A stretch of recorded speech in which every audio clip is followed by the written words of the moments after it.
So last night they had this crazy dream I'm going to read out to you guys, but there's also a message or symbolism in regards to why they showed me this dream, okay?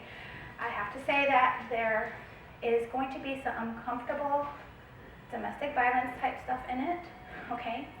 However, there's a reason for why they brought this dream to me. There's a message at the end of it as well, especially details in this whole situation, okay?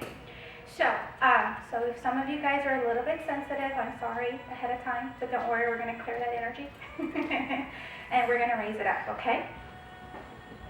So, here is my dream. It's really long. However, I get very detailed in my work. I mean, literally, I can write a book on it, okay? So, last night in my dream, I saw a family driving down a long, dark road with trees surrounding them, okay? And it was raining, and I can see a little minivan swerving on the road, and immediately I zoomed inside the vehicle, and I can see the man driving. He was drunk. And he kept passing out, kind of zoning in and out every now and then, okay? And being shaken by his wife to wake up, I also see that he has a 3-year-old daughter sitting on his lap as he drives. Now, I have no idea why he had this little girl sitting on his lap, but he did. And she was crying. And again, like I said, I don't know why this little girl was on his lap, but I also saw that the mother was terrified and she was crying because there was nothing she could say or do without making her husband angry. Okay? And I could also see his 7-year-old son who was sitting in the back seat screaming, "Dad, you're drunk, pull over, you're going to get us all killed." And the man turns to him and says, "Shut up, you damn fool." Okay? And starts to zone out, and the van swerves to the left, and boom, they hit a tree. They all fly forward in a brief moment of silence. I see the hood of the front car dented from the collision. I turn my attention inside the vehicle, and I hear cries coming from the baby, and from the cries, the man comes to. Shaking his head, he says, "Oh, don't worry, little one, I'll get us home soon." And he begins to attempt to keep driving forward, even though the van had collided in this tree. The van wasn't going anywhere, and all you could hear is the tires screeching as they turned and turned, only to go nowhere. The little boy reaches for his sister, and the man says, "Don't touch her. I will kill you, you little bastard." The baby begins to cry. The mother awakens and says, "Peter, get your sister and run. Go find help." The man reaches over and slaps the mother and tells her, "Shut up." Holding her face, she says, "Peter, run. Don't worry about me. I love both of you. Both of you run, get help." Crying hysterically, the baby jumps off the man's lap, and the little boy opens his door and grabs his sister and runs for safety. The man reaching to stop his daughter, but fails. And she shouts. And when I tell you, he shouts out, he says, "When I catch you, I'm going to kill you. You hear me, I'm going to kill you." The mother grabs her husband's shoulders to try and keep him from going after them. "Alfred," she says, "leave them alone. Dear God, leave them alone." The man swings at her, and of course there's more violence, all kinds of stuff going on. But the little boy runs, okay? The man hops out the van and starts chasing the children, and the woman runs out after him, screaming, "Peter, run." With only the moonlight to guide him, Peter is running, and he is huffing and puffing as he struggles to keep his sister in his arms. All he could think about is getting them to safety. From a distance, he could hear his father behind him screaming, but it didn't matter to him. Peter never looks back. He keeps running no matter how much his little legs wants to give up. He knew he and his sister needed to find a good hiding place. Soon night becomes day, and the sun starts to peek its way out, and Peter could hear and see a stream of water nearby. He runs towards the sound of gushing water, hoping to find a cave or something to find coverage for. Penelope, his sister, is silent the whole time. Somehow she knew crying would help their situation. Closer and closer the father gets, screaming and screaming. Peter still running and running. He approaches a brick wall that seems that it's like embedded down into the floor, and he needed to walk across that wall. But he couldn't stop and contemplate because he knew that he needed to act fast, so he walks very carefully on the surface of the bridge. And within that moment, that father has finally caught up to them. The mother shouts from a distance, "Keep going, Peter. Don't look down. Just keep going." Peter then hears a big screeching from his mother. And out pop several little fairies from the waterfall that's streaming nearby. And they tell him, "Keep going," they say. "Don't stop, we've got you." Thousands of fairies run to the children's aid and help the little boy along the thin brick trail onto the other side. They tell Peter, "He can't follow you here. Don't be scared. Keep going. We must get you over to the other side now." In confusion but without hesitation, Peter does what he is told. Now,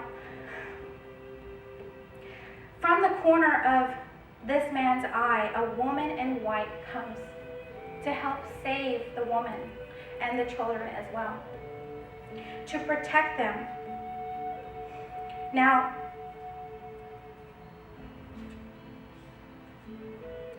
and then they say this, is that the woman is there to help save the woman from this torment that she was getting from her spouse. Okay? And as she's sitting there watching everything, she's looking at everything that's around her. And she's looking at her husband confronting this woman in white. And she's also looking for her children. And that's when she sees the most beautiful rainbow illuminating the area that she saw Peter and her daughter walk through. Just beyond the trees, a waterfall of thousands of fairies start to reveal themselves to her. They tell her, "Lead him, walk towards the light, be with your children, you'll be safe here." The mother turns her head to look back at her husband, pauses for a moment, and turns around and sees him slowly drift away. Now, the whole story about this situation is this. Spirit says that, hold on. Now, the woman asked the lady in white, "Why is all this happening? What's happening here? Why is it that I can see the fairies and my children can see the fairies, but this man couldn't?" And she tells her that she says, as she steps into the rainbow's vortex onto the other side of the fairy realm and greets the mother and gives her a hug, the mother tells them, "Whelping, what am I supposed to do? I don't understand." She says, "I'm crying, but these are tears of joy."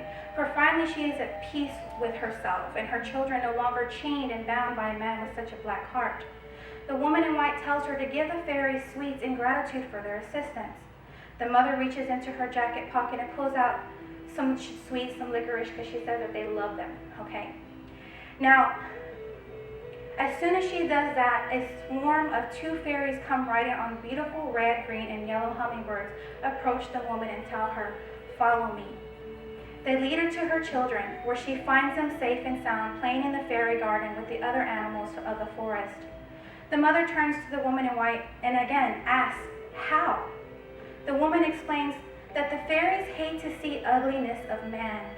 Although they get their reputation of being mischievous and ugly at times, they really have big, huge hearts, and are here to help humanity. They care for the planet and all that grows within it. They only appear to those that are pure of heart. And your husband failed to see them because of all the anger, resentment, and insecurities that were built up in his heart. He saw nothing other than the darkness of his soul. Through his need to control others and make them feel the hate, he lost himself. You being brought here was no coincidence. The angels brought you here to release you and your children of your pain before you all lost yourselves as well. The light held deep within your heart still beam with radiant love. Your son and his pure nature also called out to us for help, and through his unconditional love, he asked the angels to help heal him too, but he was beyond reach. But for you, my dear, the fairies revealed themselves to you because your soul called out for freedom and the love for your children. You were willing to sacrifice for them to be free and safe. They also looked deep within your soul and saw that you're also trying to give unconditional love energy to your husband. You gave him everything you've got when he was being ugly with you to save him from himself. You loved him even at his worst, hoping it was enough to save him, but he was too far gone. You knew you had to let go. We know you want to reveal what you've seen here today, but it's best to keep the fairy realm and what you've witnessed here today is secret, but know that you're finally free of your husband's torment. The moral of the story was given to me in my dream was to let the world know that we as humans need to look within ourselves and find that magical place deep in our hearts that can reconnect us to that inner child. That magnificent place where we see nothing but love and beauty, and where that sense of wonder and magic allows us to create a reality that is safe and filled with joy, where forgiveness and unconditional love can heal our souls. The sense of wonder and curiosity that lets us see beyond the surface despite our adversities. If you fail to find that place, you will only wither away and slide into the abyss of darkness, where there is no return and nothing but an empty piece of shell of a human being will be left in its place. Don't let anger, hate, guilt, resentment, unworthiness consume you. Through prayer and relentless determination to be free of this lower vibration can help you be freed, and angelic light beings and those of the light dimensions will be here to help guide you through the storm. So what we're doing today here is that we're shedding some aspects of ourselves. Whether this is something that we're experiencing, whether it's lower vibration from other people that we're holding on to, it's almost like we're letting go of that story that our ego is telling us that we have to continue experiencing, whether it's a pattern of abuse or people taking advantage, or if it's just something that keeps happening over and over again. We have to change that, because that is not our story. And if you open up your heart to love and forgiveness, is the only way that you can allow the light in fully. Does this make sense? Okay. So I said this little story, the dream that I had, I was like, oh my God, am I supposed to be telling this thing? They're like, no. There's a point to it. That we have to reconnect to our inner child. Because as a child, do we not see the beauty in people? Do we not love unconditionally? Right? No matter how much you hurt us, we still love you anyway. Right? We still pray for yourself. And then as a mother, right, we make a lot of sacrifices. Because of what? Of love. But we ourselves tend to get caught up in that negative aspect, that it starts to be our story, that we got to let that go before we lose ourselves completely.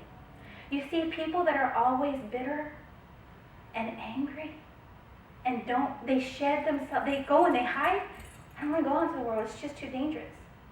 Or you get those people that are so evil and ugly that it's just like, oh my God. You know, why? You know, those people are lost.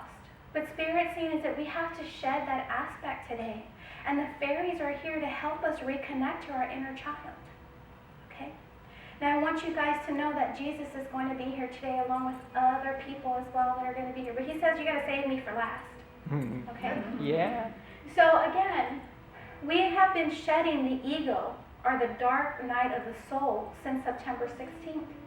It's that story of negativity, that story of, oh, I'm never going to be with anyone because someone hurt me, or whatever it is you're telling yourself. They're saying stop.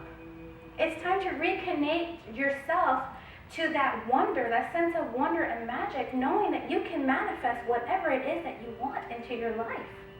It's time to tap into the universal law of attraction. It's time to be in that flow. Okay? If you want to have a good job, you can have a good job. There's nothing holding you back other than yourself. But we need to clear that heart chakra. We need to fill it with love. We need to search deep within ourselves to find that sense of magic that when we used to have when we were children. Does that make sense? Somehow we forgot. And the fairies are here to remind us of that. Okay? You can have that job. You can have those children that you're wanting, you're expecting. You can have good health. All of it. Really, technically, I feel like it's really a mind game. I think our mind is what tells us what our reality is, and it's really not what it is. Sometimes we have to tell our ego to shut up. You know? Cancel, clear, delete. That's what you do. Cancel, clear, delete. That's not my story. We're rewriting it today. Okay? So again, today is supposed to be a magical one. Okay?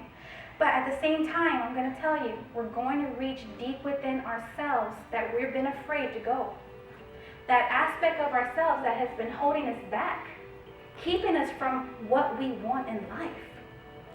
Okay? There's no need to hold back anymore. Okay? It's time to manifest the life that you want. And today's Spirit says we are going to bring in abundance and prosperity. We're going to bring in health. We're going to bring in that divine union that you've been asking for. Okay? Despite what's going on in your lives, despite whether or not it's so much chaos that you're like, oh my God, I just want to run and hide under the covers and never come out of my room. No, there's no need to hide. There's no need to run. It's time now to be your authentic selves and reconnect with your inner child and reconnect to that unconditional love. And it's time to release and fully forgive, and do not ever hold on to unforgiveness, because no matter what anybody else has done to you or said to you, God loves you unconditionally. Okay? Does that make sense?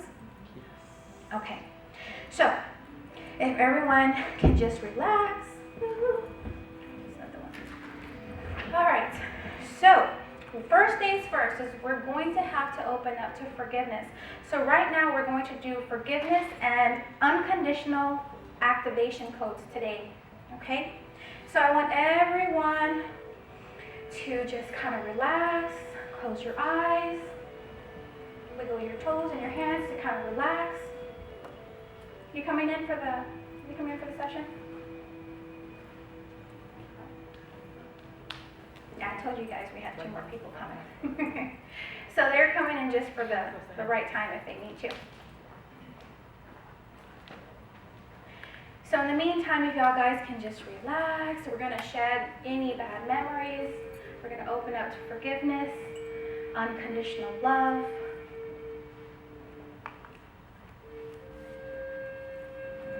That Spirit saying, like that story, let's clean it out.